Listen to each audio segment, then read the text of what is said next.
Welcome to Penrose Learning, where we make understanding easy. In this video, I will explain how to play Civilization 6.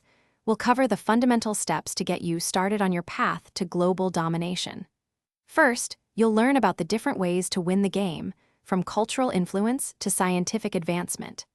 Then, we'll discuss the crucial initial moves, like founding your first city and exploring the surrounding terrain.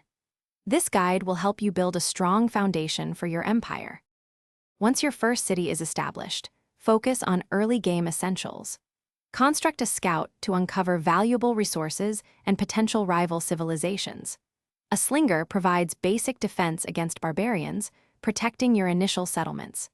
Researching key technologies like pottery or animal husbandry will unlock vital improvements and units. Aim to found 2 or 3 more cities within the first 50 turns to secure a strong economic base. As your empire grows, the mid-game focuses on development and interaction. Strategically place districts like the campus for science or the commercial hub for gold to boost your city's output. Keep your citizens content by providing enough amenities, from luxury resources or entertainment complexes. Diplomacy becomes crucial.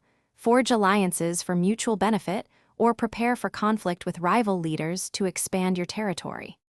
In the late game, all your efforts converge on achieving victory. Concentrate your scientific and cultural output on your chosen path, whether it's launching a space mission or attracting tourists. Great people, like great scientists or great artists, offer significant advantages, so recruit them wisely. Continuously monitor your rivals' progress and adjust your strategy accordingly. With careful planning, your civilization will achieve its ultimate goal. Thanks for watching. If this was helpful, leave a like and consider subscribing. See you next time.